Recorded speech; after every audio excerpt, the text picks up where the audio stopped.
mianatra eo tongotrao.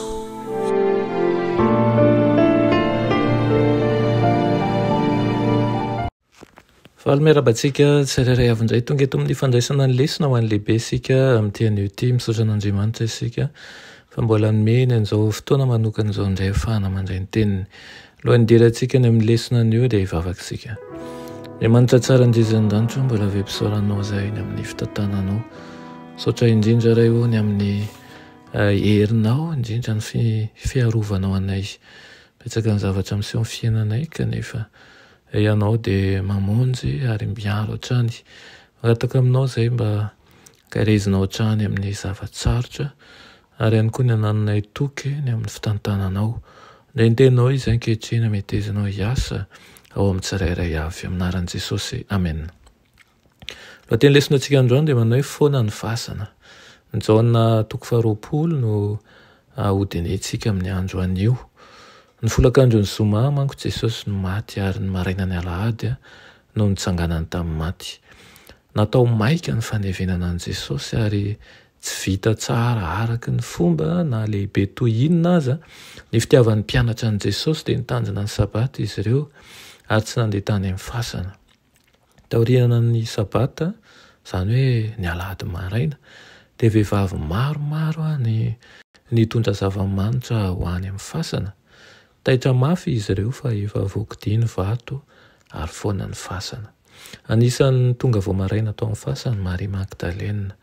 Niazakazaka ny laza tamin'ny Petera sy i Jaona ny zavatra hitany tany izy. Dia niazakazaka tany koa izy roalahy rehefa avy eo fa i Jaona no tonga talohan'ny Petera.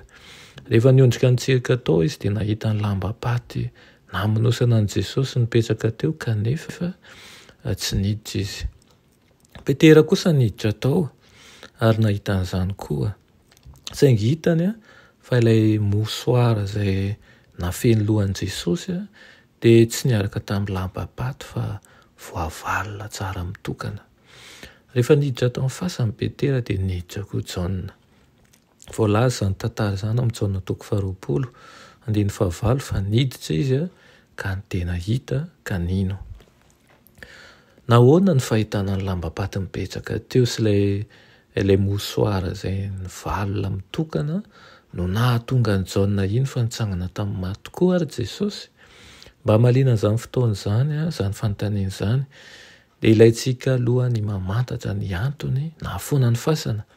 Misy ny mpamaky fasana, izany no mety ho tonga ho an-tsaina voalohany kanefa tsy mitombina izany noho ireo reto antony telo reto. Voalohany voalaza ao amin'ny Matio fa nambenana ny fasana. Koa sarotra ihany izany no mety ho namakina azy. Faharoa, izay zavatra sarobidy ao amin'ny fasana no angalarin'ny mpamaky fasana fa tsy faty efa mialoha akory. Ary fahatelo, ao anatin'ny fahamaizana no anaovan'ny mpamaky fasana ny asa ratsiny.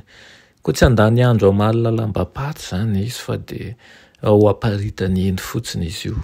Tsy magaga araka izany raha niny Jaona rehefa nahita an'ilay mosoara izay navalona fa nitsangana tamin'ny maty tokoa Jesosy. Ho antsika izay mamaky ankehitriny, ianao izay mamaky, moa ve ianao mino? Tena mino tokoa fa nitsangana tamin'ny maty Jesosy? Vavaka tsika. Andriamanitra tsara indrizan-danitra misaotra anao ny amin'ny teninao izay noraisinay anio. Tompo mangataka aminao izahay ny ampitomboinao ny finoanay hatrany, atsapahanay ihany koa io andro izay nitsangananao tamin'ny maty eo. Nandresy ny fasana ianao ary iny fa ny zavatra natahoranay olombelona indrindra dia ny fahafatesana aza dia noresenao. Ianao ilay tompon'ny fandresena, mangataka aminao izay mba ampitombo ny fisainan'ny mpandresy ao anatinay ianao ka tsy hanatahotra izay ny amin'ny zavatra rehetra satria fantatra efa ianao efa naresy ny zavatra rehetra tahoranay ary mitondra fandresena ho anay. Amin'ny anaran'i Jesosy. Amen.